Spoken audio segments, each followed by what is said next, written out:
TIBCO Spotfire provides the developer SDK for extending the platform.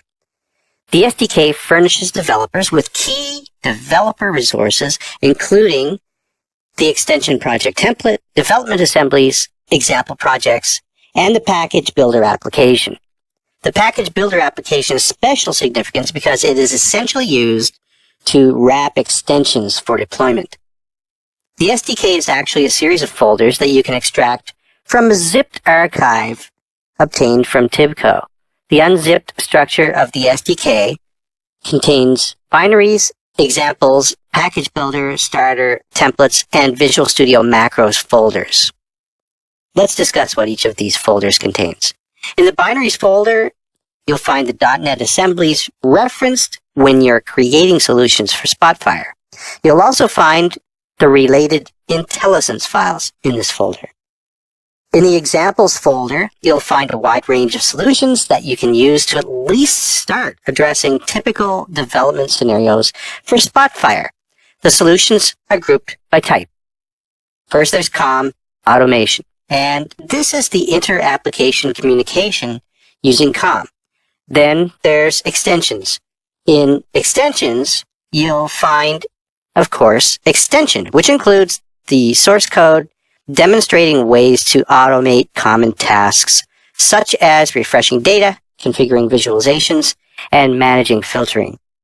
Now, incidentally, an extension may be defined as the smallest functional unit that is added to the Spotfire platform.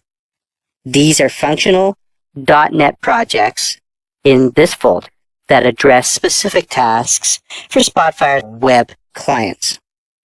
There's also JavaScript. Here you'll find solutions relating to the use of the JavaScript API of the web clients to perform data mashups. Note here, when I refer to data mashups, I'm referring to the integration of two or more data sets into a single analysis. Next, there's the package builder folder. The package builder folder contains the package builder, which is a framework for the development, packaging, deploying, and debugging of extensions. You'll need this tool if you intend to extend and customize Spotfire. In the starter folder, you'll find an executable named spotfire.dxp.exe, which is used to integrate with the expanded package builder application. The projects and examples use this executable to enable extension development and debugging. You'll also find its related spotfire.dxp.exe.config file, and it is configured by Package Builder at design time to represent the configuration of Spotfire used in the development of the extensions.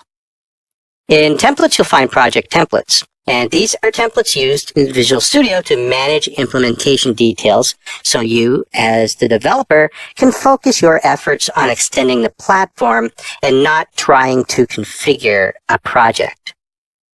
Then there's Visual Studio macros. In this folder, you'll find the Visual Studio macro, which simplifies the development of document nodes by inserting boilerplate code where required, so you don't have to manually do this over and over again. And you see I have 4 tabs open here. On the first tab, we have the SDK and the description of the SDK, and you'll find a lot more information about the SDK, extensions, and package builder. So I also include package builder tab here, and it contains a lot of detailed information about using package builder from the SDK, including the concepts behind it, extending the installation, developing and debugging extensions, validating, deploying packages, and console parameter references. You'll also find a tab with an excellent article about extending Spotfire. It's a very recent article too, so you'll find this at this URL, and I will include all these URLs in a README for this video. And don't forget, then we also have the Spotfire API reference here. Okay, so in this video, we introduced and discussed the Spotfire SDK and package builder.